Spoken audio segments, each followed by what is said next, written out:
মাহফিলে উপস্থিত সম্মানিত ওলামায়ে কেরাম, সামনে বসা মুসলমান ভাইরা, পর্দার আড়ালের সম্মানিত মা এবং বোনেরা, প্রশাসনের ভাইরা মনে হয় আর বলা লাগছে না, কারণ না হলেও এখন আর সমস্যা হচ্ছে না। তারপরেও যখন এসেছে বলি নাকি এসেছে না, দেখলাম তো প্রশাসনের ভাইরা এরা যে আর ঝামেলায় আছে এখন তো আমরা দেখতে পাচ্ছি। আমার বাড়ির নিচতলায় এক পুলিশ ভাড়া থাকে, 5 তারিখের পর যে কোথায় গেছে আল্লাহ জানে আর ও জানে। জাতি বর্ণ ধর্ম নির্বিশেষে কোরআন শুনতে যারা এসেছেন, এটা এখন ইবাদত চলছে। এটা কি বলেন তো? ইবাদতে তো একটু কথা বলা যায়। নামাজ একটা ইবাদত না? বলেন না কেন? এই ফ্যান কয়েকটা আছে, গুনে নেওয়া যায়। নামাজের ভেতরে যেদিকে তাকানো যায়। নামাজ যেমন ইবাদত মনে করছেন, এখানে 1 ঘন্টা ব্যয় করা এটা পুরোটা ইবাদত। কথা বুঝতেছে? এই ইবাদতটা আমরা অনেকে বুঝি না। এখানে যে ইবাদত চলছে এটা মানেন তো? হ্যাঁ, মানেন আপনারা? ইবাদত যেভাবে করা লাগে, কষ্ট হলেও ওইভাবে থাকবেন। দাঁড়িয়ে আছেন থাকেন, বসে আছেন ওখানে বসেন 1 ঘন্টা। আমরা কোরআনে কারিমের আপনি লিখে দিলে তাফসীরুল কোরআন মাহফিল তাফসীর আকারে কথা বলার চেষ্টা চালাবো ইনশাআল্লাহ। যিনি আমাদেরকে এই দিনের বেলায় হাজারো কাজ ছিল সব বাদ দিয়ে কোরআনে কারিম বোঝার জন্য সময় বের করে দিলেন, আলহামদুলিল্লাহ। তিরমিজি শরীফের হাদিস, নবীজি বলেন, মসজিদে নববীতে প্রবেশ করে দেখি বামে কিছু মানুষ আল্লাহর জিকির করছে, ডান দিকে তাকালাম দেখলাম কিছু মানুষ আল্লাহ কোরআনে কারিম নিয়ে আলোচনা করছে। নবীজি বললেন 2টা দল ভালো কাজে আছে, তবে সবচাইতে উত্তম কাজে আছে আল্লাহর কাছে তারা যারা কোরআনে কারিম নিয়ে ব্যস্ত আছে। এই মুহূর্তে আমার মালিক আমাকে নির্দেশ দিয়েছেন আমি যেন কোরআনে কারিমের এই জায়গায় শ্রোতা হিসাবে বসে তাদের আলোচনায় লিপ্ত হই। কুষ্টিয়াবাসী, আপনি খেয়াল করলেন কি বললাম? মুহাম্মদুর রাসূলুল্লাহ সাল্লাল্লাহু আলাইহি ওয়াসাল্লাম উনি যদি এখন জীবিত থাকতেন আর এই কুষ্টিয়ার এই জেলার উপর দিয়ে হেঁটে যেতেন, এ বাঁশগ্রাম কলেজ ময়দানে কোরআনের আলোচনায় তিনিও শ্রোতা হয়ে আমাদের সাথে বসে পড়তেন। এটা হামসার কারণে, আবুল হাসেমের কারণে, কিসের কারণে বলেন তো? কোরআনের কারণে। যে জায়গায় নবী বসতেন ওই জায়গায় আমি আপনি এখন বসে আছি। কত দামি জায়গা এটা! আরেকবার বলেন আলহামদুলিল্লাহ। আল্লাহ রাব্বুল আলামিন বলেন, লাইন শাকারতুম লাযিদান্নাকুম ওয়া লাইন কাফারতুম ইন্না আযাবি লাশাদীদ। আমি গতানুগতিক কথা বলি তো, যেটা বলছি বাস্তবের সাথে মিলাবে। সূরা ইব্রাহিমের 7 নম্বর আয়াতের শেষের দিকে আছে 13 নম্বর পারা 15 নম্বর পৃষ্ঠার 5 নম্বর লাইনে আছে। আল্লাহ পাক বলেন, নবী শুকরিয়া যদি আদায় করেন আমি নিয়ামতকে জীবনে বাড়িয়ে দেব, শুধু বাড়িয়ে দেব। এতটুকু কথা আল্লাহ বলে শেষ করে দিতে পারতেন। লামে তাকিদ নুনে সাবিলা, সুপারলেটিভ ডিগ্রি দিয়েছেন আল্লাহ। আল্লাহ এত বড় গ্যারান্টি শব্দ দিলেন যে অবশ্যই আমি আল্লাহ বাড়িয়ে দেব যদি নিয়ামতের শুকরিয়া আদায় করো। জন্মের পর থেকে বাক্যটা আমরা শুনছি, আল্লাহর এই আয়াতটা। আমরা মনে করি নিয়ামতের শুকরিয়া মানে টোটি পর্যন্ত খেয়ে একেবারে ঢেকুর তুলে বলবো আলহামদুলিল্লাহ, হয়ে গেল নাকি? এটা তো শুকরিয়া আদায়ের একটা বাক্য মাত্র। কোন মানুষ যদি শুকরিয়া আদায় করতে চায় নিয়ামতের, এই আয়াতের তাফসীরে মুফাসসির লিখেছেন 3টা শর্ত তাকে মানা লাগবে। 1 নম্বরে তার মুখে স্বীকার করা লাগবে যে হ্যাঁ এটা নিয়ামত। আগস্টের 5 তারিখের আগে আমরা যেখানে ছিলাম আর আজকে যেখানে আছি এটা পুরাটাই আলাদা। কত বড় নিয়ামত! কিছুদিন আগে বাংলাদেশ জামাতে ইসলামী কুষ্টিয়া জেলা শাখার উদ্যোগে 550 আলেমকে এক জায়গায় ডাক দিয়েছিল। সব ধর্মের আলেম সেখানে ছিল। 550 আলেম 3.5 ঘন্টা 4 ঘন্টা আমরা আলোচনা করেছি। কোনো বাধা নেই, কোনো চিন্তা নেই, মনের ভেতরে কোনো আতঙ্ক আমরা হইনি। অথচ আগস্টের 5 তারিখের আগে 550 না 550 জন এক জায়গায় হলে 10টা মামলা হয়ে যেত। বিশেষ করে আলেমরা কথা বলে না, কোন জায়গা থেকে আমরা কোন জায়গায় আপনার টের পাচ্ছে? পরাধীন এবং স্বাধীন দুইটা শব্দ। স্বাধীন দেশে বসবাস করে আমরা অনেকেই এতদিন পরাধীন। এখন যেহেতু স্বাধীনতার কিছুটা সুখ পেয়েছি, এই জন্য নিয়ামত হিসাবে মনে করছি, আমরা স্বীকার করে নিলাম যে হ্যাঁ, এ মুক্ত জীবন, এটা নিয়ামত। দ্বিতীয় নম্বর, আপনার মনের ভেতরে একটা আনন্দ লাগবে, যেটা আমার লাগছে, কিন্তু এদেশে সবারই আনন্দ লাগছে না। 100 জনের 80 জন মানুষ আমরা এখন আনন্দিত, খালি 20 জন মানুষ বসে আপা ঘাবড়াবেন না। 20 জনের অবস্থা এরকম, আপা ঘাবড়াবেন না, আপনি ঘাবড়ালে আমরা নরম হয়ে যায়। এর সংখ্যা কয়জন? মাত্র 20। আমরা 80 জন কিন্তু এখন খুশি, আনন্দে আছি। মনের ভেতরে একটা অজানা সুখ আমাদের ভেতরে দোল দিচ্ছে।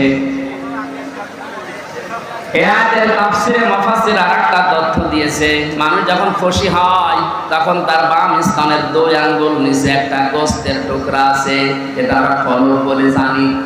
ওটা তখন আনন্দে লাফাতে থাকে, শরীরের পশমগুলো খাড়া হয়ে যায়। আল্লাহ পাক বলেন, আমার সালাম নামের খাতিরে তাদের ভেতরে একটা শান্তির বাতাস আমি বইয়ে দেই। আলহামদুলিল্লাহ। আমি আমার ইমান থেকে বলছি, এটা আমি পেয়েছি। সুতরাং 2 নাম্বার শর্ত হয়ে গেছে পূরণ। 3 নাম্বারটা কি? যে জন্য নিয়ামতটা পেয়েছি ওই কাজটা ওই জায়গায় পৌঁছিয়ে দেওয়া লাগবে। বৈষম্য বিরোধী ছাত্র আন্দোলন আপনি লিখে দিয়েছেন পোস্টারের উপরে, শহীদদের আত্মার মাগফিরাত কামনায় আয়োজন। ওরা যে 9টা দাবি নিয়ে 1000-এর উপরে দেশে জীবন দিয়ে গেল। যে উদ্দেশ্য নিয়ে জীবন দিয়েছে ওই উদ্দেশ্যকে পূর্ণতায় পৌঁছাতে হলে আল্লাহর এই কালাম লাগবে। মান ক্বালা বিহি সাদাকা, যারা কোরআন দিয়ে কথা বলে আর সত্য কথা বলে। আমান হাকামা বিহি আদালা, কোরআন দিয়ে যারা বিচার করে নবী জীবনের ন্যায় বিচার কায়েম করতে পারে। 53 বছর কোরআনে কারিমের বিচার এদেশে এখনো পর্যন্ত আমরা দেখিনি। এই জন্য ন্যায় বিচার শুধু নামে শুনেছি, পাইনি। বিশেষ করে 16 বছরে কত মানুষ আমাদের সামনে এ বক্তব্য বহুবার দিয়েছে যে আমরা ন্যায় বিচার কায়েম করতে পেরেছি। এটা ডাহা মিথ্যা কথা। ন্যায় বিচার কায়েম করা সম্ভব তখন যখন কোরআনে কারিম এদেশের সংসদে চলবে। আর এটা তো সারাবে ধীরেন্দ্রনাথ দত্ত,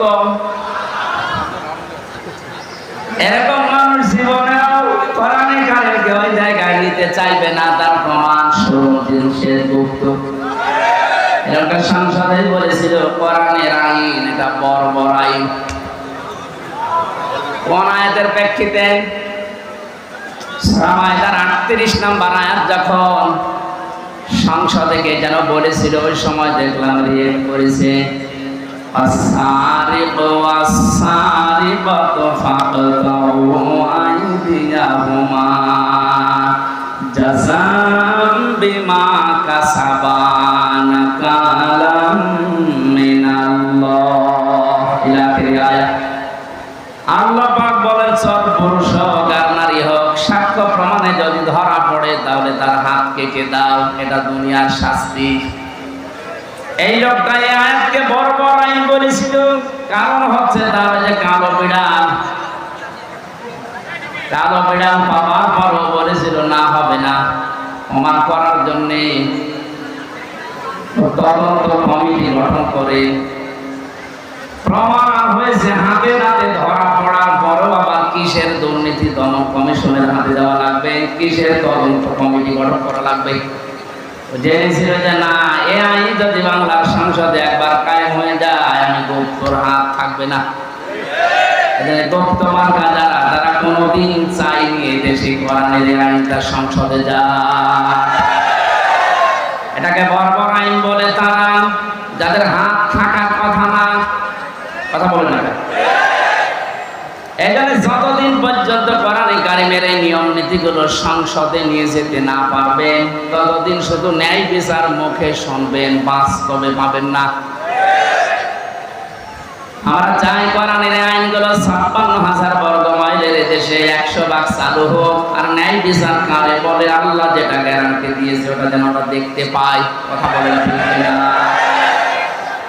কুষ্টিয়াবাসী নরম ভাষায় একটা কথা বলছি। 53 বছর তো আমরা অনেকে অনেক কিছু দেখলাম। রাজনীতি মনে না করে বাস্তবতার সাথে একটু মিলান তো। বাবা চালিয়েছিল দেশটা অনেক দিন, আমরা দেখেছি দুর্ভিক্ষ পর্যন্ত এসেছিল। আমি দেখি নাই, মুরব্বীরা দেখেছি। স্বামী চালিয়েছিল অনেকের, চালায়নি? চাচা চালিয়েছে 9 বছর, যেভাবে হোক। ভাবি চালিয়েছিল, আরে 15 বছর তো বউ চালিয়েছে। সবারটাই দেখা শেষ। কাঙ্ক্ষিত মানুষ শান্তিকারে বলে দেখা তো দূরের কথা, শুনতেও পেলাম না। এখন শুধু দেখতে বাকি আছে আল্লাহর এই কোরআন দিয়ে দেশ চললে কেমন দেখা যায়।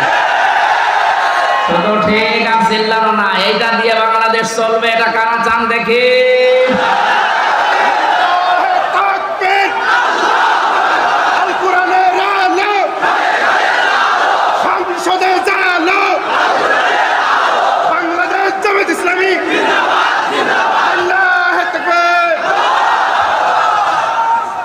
আলহামদুলিল্লাহ। কথা যারা এই সামিয়ানার নিচে বললেন, কথা ঠিক থাকবে তো নাকি বেড়ি পেলে আবার উল্টে যাবে? মানে তাবার হুদা বিগাইরিল কোরআন আদাল্লাহুল্লাহ, তিরমিজি শরীফের হাদিস।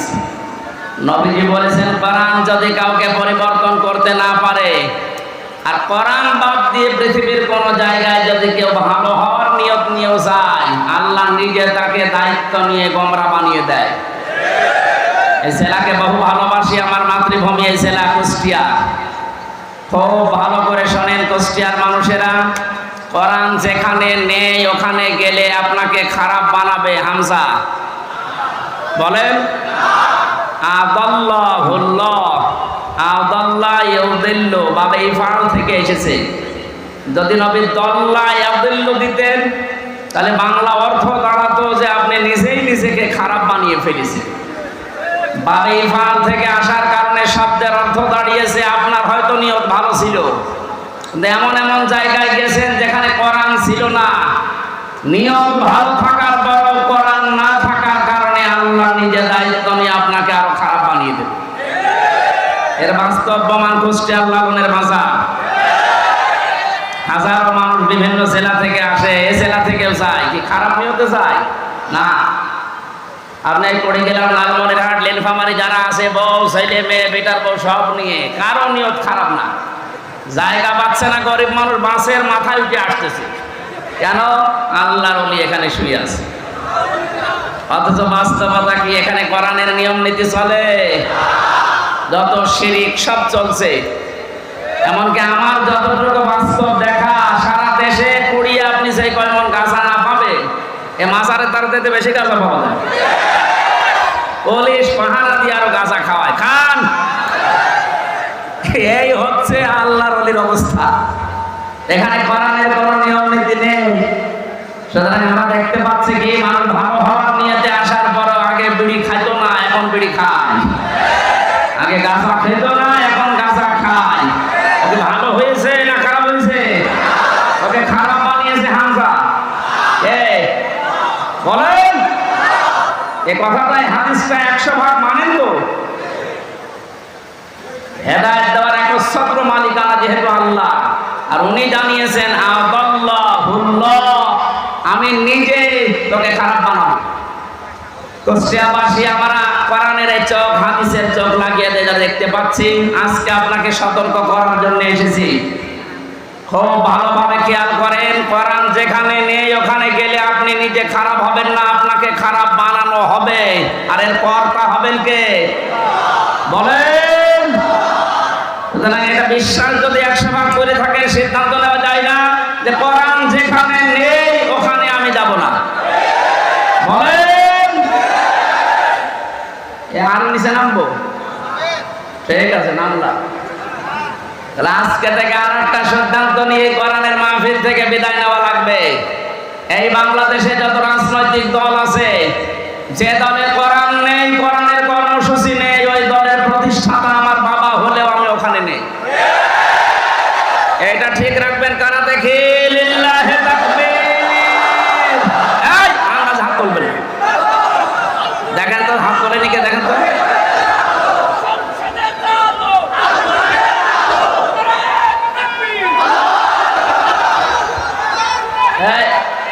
ঠিক আছে, যাক ওয়াজ তো হয়ে গেছে, এবার মনোজাত করে দিই। আর কি ওয়াজ করবো? এর উপরে আরো ওয়াজ আছে। এইটা যদি আমার মনে হয়, কালকে আমি চুয়াডাঙ্গা ছিলাম শহরের পাশে, ওখানে মনে হয় এনএসআই রিপোর্ট দিয়েছে যে 5 লাখ মানুষ ছিল। এত মানুষ হয়েছে, আমার জীবনে আমার তো মানুষ দেখি না এক জায়গায়। কালকে ওই জায়গায় যে হাত তুলেছে, আমার মনে হয় মানুষগুলো যদি আগামী সময়ে এই কথাটা ঠিক রাখে যে যেখানে কোরআন নেই সেখানে আমি নেই, তাহলে এই দেশে আমার মনে হয় কয়েকটা দল বাদ দিয়ে বাকিগুলো সব আউট হয়ে যাওয়ার কথা। এই 5 লাখ মানুষ কালকে হাত তুলেছে, এর ভেতরে অন্তত যদি 1.5 লাখও ঠিক রাখে, তাও তো ওই আসনটা অন্তত কোরআনের হাতে চলে যায়। 1.5 লাখও ঠিক রাখবে না, দেখবেন বিড়ি আর বাকি জিনিস সব আমার রাস্তায় চলে গেছে। আমরা কুষ্টিয়ার মানুষ, আমরা চুয়াডাঙ্গা না, আমার চরিত্র অত ঝামেলা নেই, আমরা ইনশাল্লাহ ঠিক রাখবো।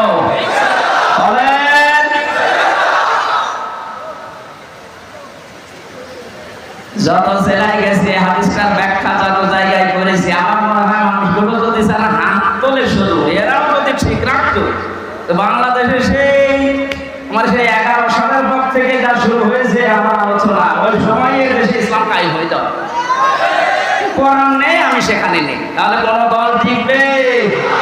আগে দেখবেন যে কোরআনের কর্মসূচি এই দলের ভেতরে আছে কিনা। অনেক দলের ভেতরে আমরা কোরআন দেখতে পাই, কিন্তু কোরআনের আয়াত পড়ে চলে যায় বাইপাস কাটিয়ে অন্যদিকে। বিভিন্ন দরবার কেন্দ্রিক যে আলোচনাগুলো আমরা দেখি, আয়াত পড়ে ঠিক, কানে হাত দিয়ে সুর করে তেলাওয়াত করছে কুল হুয়াল্লাহু আহাদ। তাফসীর মাহফিলে, ওয়াজ মাহফিলে ইসালে সাহাবে আয়াতটা পড়ে, কারণ জানে যে আয়াত পড়লে তিনবার পড়লে সূরাটা এক খতম কোরআন শরীফ পড়ার সওয়াব হয়, এই নিয়তেই পড়ে। পড়ার পরে বাস্তবতা দেখে, হে নবী আপনি বলেন আল্লাহ এক। এবার আস্তে করে কাটছাট করে চলে যাচ্ছে উনি কুষ্টিয়ার বাইপাস দিয়ে। এবার বলে নবী কোন নবী? নিজে বলে নবী ফাতেমার বাবা। এ ফাতেমাকে হোসাইনের মা। হোসাইন মানে আমার সাথে যে হুজুরটা থাকে ওইটা, হযরত হাসান হোসাইনের মা। এ হোসাইনের মা উনি কে করেছিলেন? হোসাইন শাহাদত বরণ করেছিলেন কারবালায়। এবার আপনাদেরকে আমি কারবালার ঘটনা শোনাবো, মাত্র 2 ঘন্টা। আয়াত পড়েছিল কি?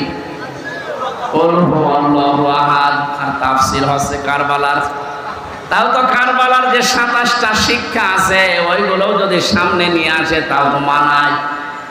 এমন এমন কথা হুসাইনের নামে চালিয়ে দেয়, হাসানের নামে, যেগুলো কোরআন হাদিসের বাস্তবতা ইতিহাসে কিচ্ছু নেই, ও ভণ্ডরা সব বানায়।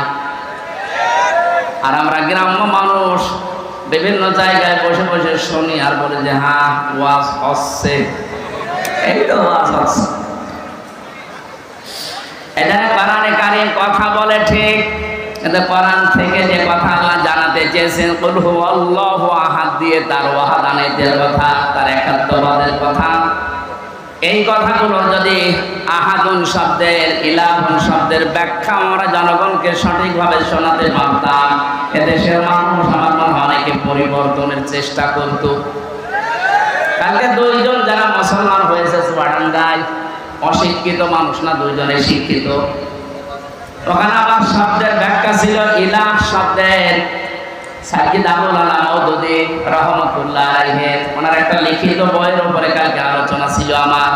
উনি ইলাহ শব্দের ব্যাখ্যা যেভাবে করেছিলেন ওই শব্দের অর্থগুলো বাস্তবের সাথে যখন মিলিয়েছি, মানে একটা হিন্দু তার কট্টর হিন্দু খুব যত্ন সহকারে পূজা করে। আমাদের মুসলিমদের ভেতরে প্র্যাকটিসের মুসলিম যেমন খুব বেশি অ্যাক্টিভ ভাবে যারা ইসলাম মানে এইরকম লোক একটা।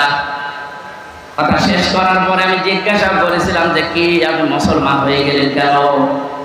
আপনি যেভাবে বুঝিয়েছেন আমি এতদিন পর্যন্ত ভাবি নাই, কারণ আমরা এইভাবে পড়াশোনা করার সুযোগ পাই নাই।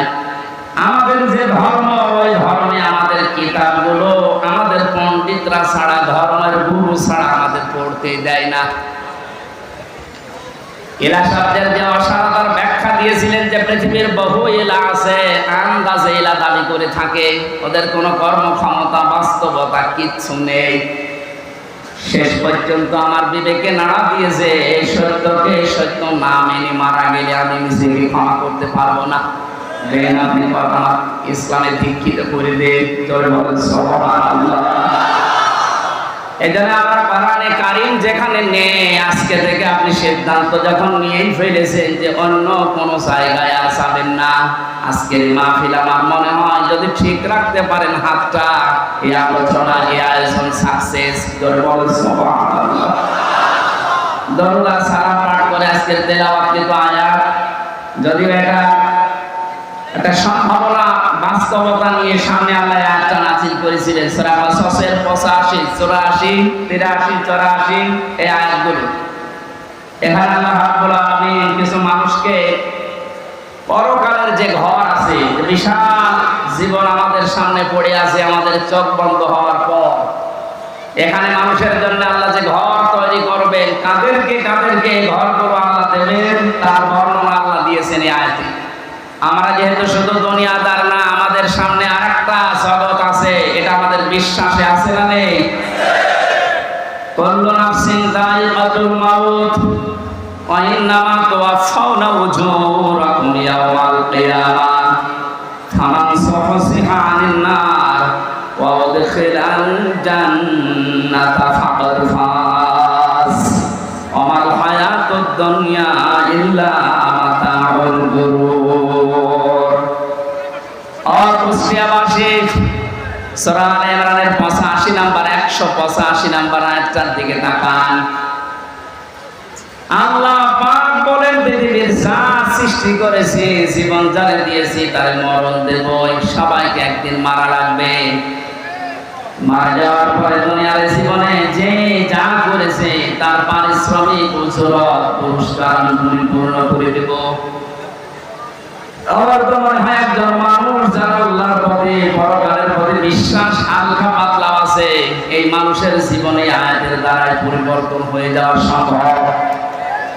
যে আমি যত কিছুই করি, তাল বাহানা যাই করি, আমার কিন্তু মরা লাগবে, এই বিশ্বাস মানুষের ভেতরে 100 ভাগ তৈরি হলে ওর জীবন পরিচ্ছন্ন হতে আস্তে আস্তে সম্ভব। কারণ যে যা করছে এটা কিন্তু বাদ যাবে না। ফামাই ইয়ামাল মিসকালা দাররাতিন খায়রান ইয়ারা ওয়া মাই ইয়ামাল মিসকালা দাররাতিন শাররান ইয়ারা। কোন মানুষ যদি যারা পরিমাণও ভালো মন্দ কাজ করে দুনিয়ায়, কিয়ামতের দিন সে পাবে কি পাবে?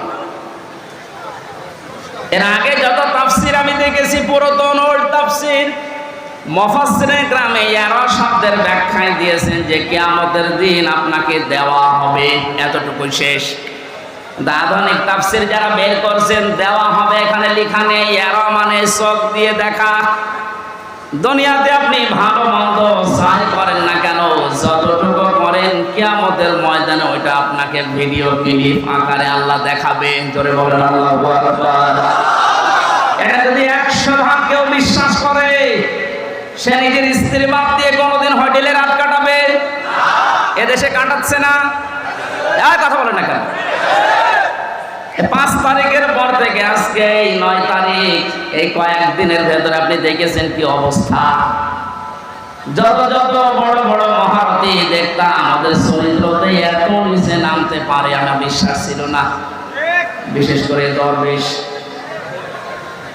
করলে এত নিচে নামবে, অন্যের বউ ভাগিয়ে ওটা পাল্টা কাজ চালিয়ে যাচ্ছে।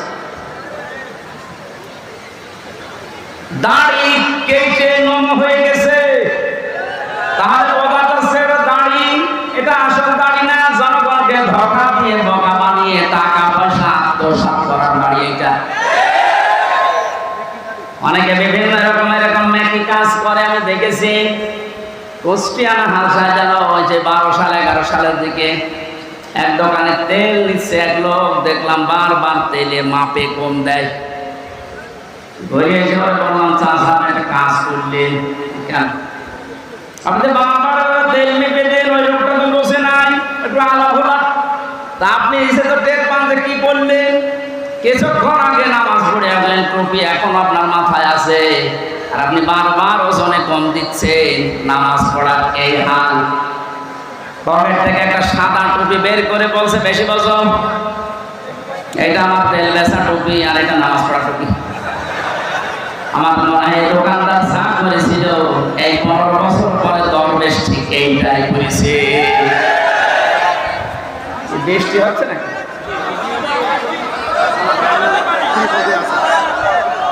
এখানে থেকে বল দেয়া থাকলে হবে, বাকি করবে। সুবহানাল্লাহ আলহামদুলিল্লাহ লা ইলাহা ইল্লাল্লাহ। এই কিছু মানুষ বাড়ি চলে যান, যারা ভিজে যাচ্ছেন বাড়ি চলে যান। এর ভেতরে যারা আছে অন্তত পানিতে ভিজবে না তারা থাকেন, বাকিগুলো বাড়ি চলে যান। কালকে ইউটিউব থেকে নামিয়ে নেবেন, যান বাড়ি চলে যান।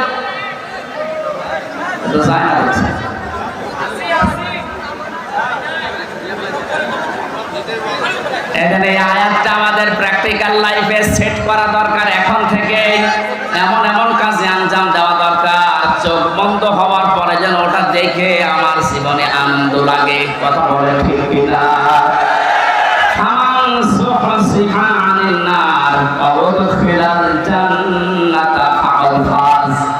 আল্লাহ তাআলা বলেন, ওই মানুষটার জীবন তো সফল যাকে আল্লাহ জাহান্নামের কাজগুলো থেকে আস্তে আস্তে মাইনাস করে জান্নাতের কাজের দিকে এগিয়ে দেয়। আসল সফলতায় আয়াত যেটা বলছেন, আপনি যখন জাহান্নামের কাজগুলো, অন্যায় কাজগুলো আস্তে আস্তে ছেড়ে দিতে পারবেন, জান্নাতে যাওয়ার জন্য যে কাজগুলো দরকার ওই কাজের দিকে আস্তে আস্তে এগিয়ে যেতে পারবেন, আপনি বিশ্বাস করতে পারেন ওই সময় যে আল্লাহ আপনার জীবন সফল করার জন্য নিয়ে যাচ্ছে। আমার হায়াতুদ দুনিয়া ইল্লা মাতাউল গুরুর। পৃথিবীর জমিনটাকে আল্লাহ ধোঁকার সাথে তুলনা দিয়েছেন। পৃথিবীর যত মহামহব্বত, যত ভালোবাসা, আদরের জিনিস হোক আল্লাহর ভাষায় সবগুলো ধোঁকা। এজন্য যারা ধোঁকা দিতে পারে বা দিচ্ছে, এদের থেকে আমাদেরকে সতর্ক থাকা লাগবে। আল্লাহ আমাকে সব প্রত্যেককে আজটাকে বাস্তবে সেট করার তৌফিক দিন, বলেন আমিন। কিন্তু বিশাল জগৎ একটা সামনে, ওই জগৎ সম্পর্কে আল্লাহ একটা তুলনা দিয়েছেন, তিলকাদ্দারুল আখিরাতু নাজআলুহা লিল্লাযীনা লা ইউরিদুনা উলুওয়ান ফিল আরদি ওয়ালা ফাসাদা। আখিরাতের যে বিশাল জীবন তাদের সামনে পড়ে আছে, আমি আল্লাহ ওই জীবনে ঘর তৈরি করি তাদের জন্য। নাজআলুহা লিল্লাযীনা লা ইউরিদুনা উলুওয়া, দুনিয়া যারা উলু প্রকাশ করে না। উলু মানে, উলু শব্দের শাব্দিক অর্থ হচ্ছে কি? হনরে, হনুমান হয়ে গেছে। যেটা বাস্তবতায় 16 বছর আমরা দেখেছি। অনেকের পা মাটিতে পড়তো না, কি হনরে একবার বললেন। সুতরাং এই উলু যারা প্রকাশ করেছিলেন এত দিয়ে তাদের জীবন শেষ, তার দুনিয়াও শেষ, আখিরাতও শেষ। দুনিয়া শেষ হয়ে যাবে, বাস্তব প্রমাণ এই কয়েকদিনে দেখতে পাচ্ছেন না। কত নিচে নামানে আল্লাহ এত অপমান করে মানুষকে। সুতরাং আমরা যারা এখন আছে আয়াত থেকে শিক্ষা নেব, দুনিয়ার কোন জায়গায় যেন আমরা অহংকার প্রকাশ না করি, সে যে বিষয় হোক। সে বংশের অহংকার, পোশাকের অহংকার, এলেমের অহংকার, রাজনীতির অহংকার, পৃথিবীর জীবনে যত দিক আর বিভাগ আছে কোন জায়গায় যেন অহংকার প্রকাশ না করি, এটা মানা যাবে তো ইনশাআল্লাহ। যারা করেছিল তাদের সাফল্য শেষ করে দিয়েছে, আখিরাতের ঘর তাদের জন্য নেই। সামনে যদি এরকম কেউ আসে তারা যেন এটা থেকে শিক্ষা নেয়। জমিনে যারা অহংকার করে, উলু করে, মানুষগুলোকে আল্লাহ আখিরাতের ঘর থেকে বঞ্চিত করে দেয়। বলেন নাউজুবিল্লাহ। যারা করেছিল তাদের থেকে যদি আপনি এখান থেকে শিক্ষা নিতে না পারেন, আপনাকে শয়তান কিন্তু পেঁচিয়ে ধরবে, জড়িয়ে ধরবে, অ্যাক্টিভ ভাবে আবার নিয়ে আসার চেষ্টা চালাবে। আমাদের উচিত হচ্ছে আমরা দুনিয়াতে যাই কয়দিন আছি আমরা ওগুলো প্রকাশ করব না ইনশাআল্লাহ। ওয়ামা ফাসাদা, আল্লাহ বলেন 2 নম্বরে মানুষগুলো দুনিয়ার জীবনে বিশৃঙ্খলা সৃষ্টির চেষ্টা চালাবে না। এই আয়াতটা বাস্তবে আজ মিলালাম। আগস্টের 5 তারিখ থেকে আজকের এই সেপ্টেম্বরের 9 তারিখ পর্যন্ত প্রায় 11টা বিশৃঙ্খলা তৈরির জন্য অনেকেই চেষ্টা চালিয়েছে, এখন চলছে। যারা এগুলো করেছিলেন আপনারা থামবেন, আর কেউ যদি চেষ্টা চালান সামনে, আপনি ওখানে এখন থামেন। দুনিয়া তো জীবন শেষ করে ফেললেন, আখিরাতের ঘর আপনি হারিয়ে ফেললেন। আপনার যদি আমাদের আফসোস হয়। আমি সেদিন সেরাজা বাজার মাঠ না কোন জায়গায় যেন বলেছিলাম, অনেকে বছর ওদের মাফ করে দেন না, মাফ নাই আমি করে দিলাম। আল্লাহ রাব্বুল আলামিনের কোরআনে কারীম জানিয়েছে যারা জুলুম করেছেন পৃথিবীতে মানুষের উপরে, তারা কিন্তু হামজা মামলার আসামি না, তারা আল্লাহর মামলার আসামি। সূরা শুরার 42 নম্বর আয়াত প্রথম অংশ, 25 নম্বর পারা 6 নম্বর পৃষ্ঠা 12-13 নম্বর লাইনে আছে, ইন্নামাস সাবিলু আলাল্লাযীনা ইয়াযলিমুনান নাস। অবশ্যই যারা মানুষ হয়ে মানুষের উপরে জুলুম করছে, করবে, এটা মোসারে বর্তমান ভবিষ্যৎ, প্রেজেন্ট ফিউচার। এখন যারা জুলুম করছেন 5 তারিখের পর থেকে জালেম বিদায় হওয়ার পরে আমরা দেখলাম অনেকেই আবেগে বা নির্যাতনের শিকার হয়েছিলেন, এই কন্ট্রোল না করতে পেরে জুলুমের খাতায় নাম লিখিয়েছেন। এটা আপনি ঠিক করেননি, থামেন। ওরা জালেম হয়ে দুনিয়া আখিরাত সব নষ্ট করে ফেলল।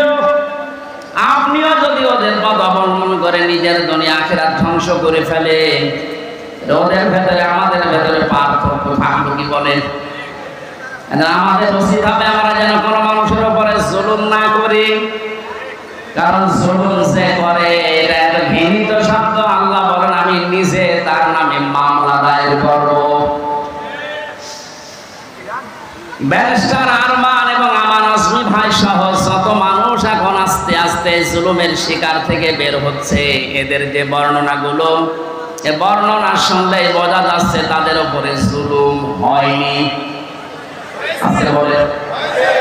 যারা এই জুলুমের সাথে জড়িত এখনো পর্যন্ত যদি এই সঠিকটা জানার পরেও, স্পষ্ট দেখার পরেও কেউ জালেমের সাফাই গায়, জালেমের পক্ষে অবলম্বন করে, জালেমকে ভালোবাসে, সাহায্য করে, সহযোগিতা করে, জালেমকে আবার চেষ্টা চালায় প্রতিষ্ঠিত করা, তিরমিজি শরীফের হাদিস অনুযায়ী নবীজি বলেন সে আমার উম্মত থেকে বের হয়ে যায়। এই জন্য আমরা যেন এরকম কিছু না করি, যেন উম্মতি আমি থাকতে পারি না, দুনিয়া আমার শেষ, আখিরাতও যেন ধ্বংস হয়ে না যায়। এই আয়াত থেকে আমার যে বিশ্বাস, বাংলাদেশে 1628 জন মানুষ মেন দায়িত্বে ছিল যারা সরাসরি জুলুমের সাথে জড়িত। কথা বলে না? একেবারে উপর থেকে শুরু করে আমার ইউনিয়নের চেয়ারম্যান, আমার ইউনিয়ন বলা ঠিক হবে না, অন্য ইউনিয়ন, এটা রেকর্ড হচ্ছে, সমস্যা। 1628 জন মানুষ মেন দায়িত্বে ছিলেন। আপনারা একটাও জুলুম থেকে মুক্ত না, প্রত্যেকেই জালেম। এদেশের মানুষ যদি আপনাকে কিছু নাও বলে, আপনি আল্লাহর মামলার আসামি, এক কথা বলেন না কেন? দুনিয়া পরকালে আল্লাহ নিজে মামলা দেবে আপনার নামে। আপনাকে কোনোদিন চিন্তা আনতে পারেন যে আল্লাহর মামলার যে একটা আসামি তার পক্ষ আমি অবলম্বন করি কি করে? আমার একটা মূল্যচুরি মামলা ছিল জানেন, পরে যদি সাজা লাগিয়ে দিত তাও আমি 3 মাস সর্বোচ্চ জেল কাটতাম। অথচ বিনা কারণে বিনা অপরাধে মামলাটা দিয়ে 3টা বছর আমারে আটকে রাখলেন। এই মামলা যেহেতু রাষ্ট্র দিয়েছে, হাসিনা দিয়েছে, এই কারণে আমার পক্ষে কেউ দাঁড়াতেও সাহস পেত না। না, ওর পক্ষে দাঁড়িয়ে আমার ওকালতি আমি হারাবো। দেখেন তো, রাষ্ট্র বিরোধী, এজন্য আমার পক্ষে কেউ নেই। কিয়ামতের ময়দানে আল্লাহ নিজে রায় দেবেন। আলাইসাল্লাহু বিআহকামিল হাকিমিন, সবচাইতে বড় বিচারপতি তিনি। তিনি নিজে মামলার বাদী, নিজে রায় দেবেন। আপনি তো বিচার সঠিক যদি আল্লাহ 100 ভাগ করবে, আপনার কি বিশ্বাস হয় যে আপনি বাঁচতে পারবেন? আসতে পারবেন? এখন যদি আপনি স্বীকার করেন যে না আমি বাঁচতে পারবো না, এমনকি যারে সাপোর্ট করছে সে তো ধরা খেয়ে বসে আছে, কারণ বড় জালেম, বলেন হাতে পায়ে ধরছে আপনার, সময় এখনো শেষ হয়ে যায়নি। জালেমেরা আর সাপোর্ট না করে ফিরে আসেন। এখন ইসলামের দরজা খোলা আছে, আপনাকে বুকে নেওয়ার জন্য হাজারো মানুষ আছে। গতকালকের রিপোর্ট 2200 মানুষ এক জায়গায় দেখেছে, জালেমের সাপোর্ট বাদ দিয়ে ওরা ইসলাম অলরেডি কবুল করেছে। ওরা এতদিন জানতো যে আমরা নামে মুসলমান, কামে মুসলমান ছিলাম না। আর হাদিসের ব্যাখ্যা যেহেতু জেনেছে জালেমের সাপোর্ট করলে সে নবীর উম্মত থাকে না, এই হিসাবে মনে করেছে আমি তো নবীর উম্মত ছিলাম না, এখন নতুন করে উম্মত হব। আপনাদেরকে মিডিয়ার কাছে যাচ্ছে, সারা দেশে গালি ছড়াবে। জালেমদের দোসরা পদে যারা ছিলেন, জুলুম অত্যাচারের সঙ্গে ছিলেন বিভিন্ন কায়দায়, আমার মামলার যে আয়ু থেকে শুরু করে একেবারে হাসিনা পর্যন্ত প্রত্যেকে জড়িত। কারণ বহু জায়গায় যাওয়ার পরে বলে না হাত বাঁধা। কয়েকদিন আগে আমার মামলা ঢিসমিস করে দিয়েছে আদালত। আমার মামলাটা দেখার পরে বলছে কি দেখে মামলা করব, কোনো মাল নেই। আমি আদালতে দাঁড়িয়েছিলাম, বলতে গেলাম যে মাননীয় আদালতে 3টা বছর আপনার কাছে তো মামলা ছিল, এতদিন তো আপনি বলেন যে এর ভেতরে কোনো মাল ম্যাটারেস নেই, কি দেখে মামলা আজকে বলছেন? মানে বলতো এই কথা যে কি করবো হুজুর, হাত বাঁধা ছিল। আজ হাত খোলা পেয়েছি, এখন আর কোনো ভয় নেই, কোনো টান নেই, কোনো চিন্তাও নেই, যান খালাস। এখান থেকে আমি 2টা বিষয় বের করেছি। আমাকে খালাস দিল মানে আমি নির্দোষ। এখন হলো না, আমার মোবাইলটা ফেরত দিয়েছে 3 বছর পর। এটা তন্ন তন্ন করে খুঁজেছে, যে মামলা দিয়েছিল তার সাথে কিছু পাওয়া যায় কিনা দেখি। দ্বিতীয় নম্বরে আমার বাড়ি, গ্রামের বাড়ি হালসা পর্যন্ত সব খোঁজ খবর নিয়েছে। খোঁজ খবর নিয়ে ভালো হয়েছে, দেখেছে 14 বংশ আওয়ামী লীগ করে, ওইটাই কিছু পায়নি। এখন যেহেতু হাত খোলা, আপনি এখন রায় দিয়ে জানিয়ে দিলেন দুনিয়ার মানুষকে যে হামজার কোনো দোষ নেই, বিনা কারণে 3 বছর জেলে ছিল। তাহলে এখন আমার বিচারটা নেন। আমাকে 3টা বছর বিনা কারণে যারা কষ্ট দিলেন জেলের ভেতরে, যারা এর সাথে জড়িত একবার উপর থেকে মামলার আগে পর্যন্ত প্রত্যেকে আমি 3 বছর জেলে দিতে চাই। তাও জেল মানে জেলা শহরের জেল না, হাই সিকিউরিটি জেল, যেটা কাশীপুর কারাগারে ফাঁসির কন্টেন্ট জেলের ভেতরে রেখে দেয়। আমি আপনাদের ওখানে রাখতে চাই 3 বছর, বেশি দিন চাচ্ছি না, 3 বছর থেকে।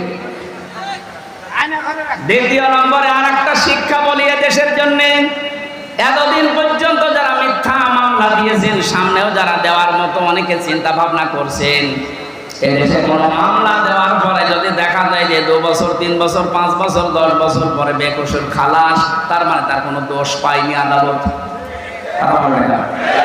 এরকম যদি কেউ নিরপরাধ খালাস পেয়ে যায়, যারা মামলা দিয়েছে, যারা সাক্ষী দিয়েছে, যারা এর সাথে জড়িত, প্রত্যেককে জরিমানা করা লাগবে। আমার কথার অর্থ বুঝেন? আপনি বিনা কারণে কাজ করবেন কোন কারণে? মামলার বাদী যেহেতু রাষ্ট্র ছিল, এজন্য কেউ আমার পক্ষেও দাঁড়ায় না, রায় তো দূরের কথা। আল্লাহ নিজে মামলার বাদী, নিজে রায় দেবেন, নিজে বিচারপতি। বলেন এবার আপনার অবস্থা কি হবে? আর আমি জেনে শুনি আপনার মতো এত বড় জালেমের পক্ষে যাব, আমার বিবেকের উপর কি কুকুরে পোশাক করিস? আশা করছি আপনি ফিরে আসবেন। জীবনে যতদিন বেঁচে আছেন কোন জালেমের পক্ষে থাকবেন না, এটা মানবেন তো? দুনিয়ায় যারা অহংকার করে, ক্ষমতার অহংকার হোক, সম্পদের অহংকার হোক, যে কোনো জিনিসের তাদের জন্য জান্নাতে আল্লাহ ঘর বানাবেন, আমাদের আখিরাতের ঘর শেষ। ফাসাদা, যারা বিশৃঙ্খলা তৈরি করার জন্য এখনো বিভিন্ন ইস্যু তৈরি করছেন সামনে, বাস্তবে আমরা যেটা দেখতে পাচ্ছি, সংখ্যালঘু দিয়ে ওরা চেষ্টা চালিয়েছিল, পারে না, হালে পানি নাই। কারণ বাংলাদেশ জামাত ইসলামীর শ্রদ্ধাভাজন আমির ডাক্তার শফিকুর রহমান ঘোষণা দিয়ে দিয়েছে, এদেশে সংখ্যালঘু সংখ্যাগুরু বলে কিছু নেই। বলেন 96% মুসলমান আমরা, তাতে কি হয়েছে? আমির হামজা আমার কাছে যেমন, ওই ননী গোপালও আমার কাছে ওইরকম, কোন পার্থক্য নেই দুইজনের। সুতরাং এই কৌ তৈরি করে ওরা যখন পারে না, যখন চালিয়েছিল প্রধান বিচারপতিকে দিয়ে একটা তোড়জোড় তৈরি করে এই দেশকে অস্থিতিশীল করার জন্য, কিন্তু পারে না। এরপরে লাগিয়েছে আনসার। কিসের আনসার? পুলিশ ছাড়া যদি 1 মাস 5 দিন চলতে পারে দেশ, আনসার ছাড়া চলবে একা। কোনো দরকার নেই, যারা দায়িত্বে আছেন বাহিনীকে বিলুপ্ত করে দিন। 42,000 লোক নিয়োগ হয়েছে বাহিনীতে কয়েক বছরে, তার 35,000 হচ্ছে গোপালগঞ্জ। আর 63 জেলার লোক, আমরা কি ঘাস কাটছি? কত বৈষম্য চিন্তা করে তো যদি ভাগ ভাগ করে দেওয়া হয়, তাও তো এই জেলা থেকে 1000 পড়বে, 800-900 পড়বে, তাও পড়ে না। একজন এই জেলা থেকে হবে না, সব গোপালগঞ্জ। মনে হচ্ছে যত আল্লাহ উনি সব ওই জায়গায় চলে গেছে। এদেরকে যখন পারে না, তখন ডাক্তারদেরকে লাগিয়েছে। ডাক্তাররাও বলছে না, আমাদের দরকার নেই, আমাদের যা আছে ভালো আছে। এরপরে লাগিয়েছে, এখন সামনে শুনছি এই গার্মেন্টস কর্মীদের লাগাবে। আমার মনে হয় ওদের যা চরিত্র, এই 16 বছরে আমি দেখেছি, ওরা কিছুদিন পর গরঙ্গ ঘাটের এই মহিলাদের লাগাবে। সতর্ক আমরা আছি, ঘুমিয়ে নেই। আমিরা জামাত সেদিন কুষ্টিয়ায় এসে বলে না যে আমরা কিন্তু সতর্ক আছি, ঘুমিয়ে পড়ি না। যত বিশৃঙ্খলা, যত অরাজকতা তৈরি করবেন, এদেশের জনগণ সব রুখে দেওয়ার জন্য প্রস্তুত আছে ইনশাআল্লাহ।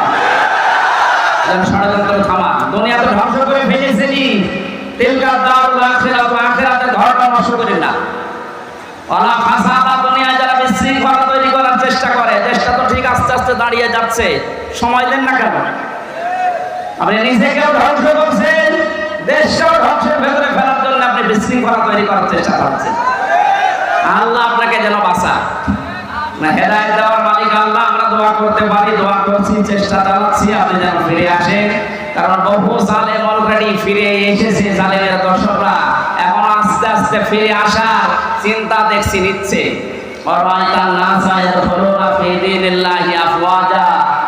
আল্লাহর সাহায্য যখন আসবে, বিজয় তখন আসবে।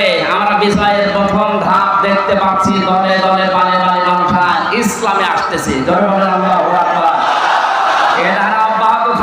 কিছুদিন পরে দেখবেন এদেশে 100 ভাগের 51 ভাগ মানুষ যদি চায় যে রাষ্ট্র এই কোরআন দিয়ে চলো, কোনো মহাত্মা আর বাধা দিয়ে ঠেকাতে পারবে না।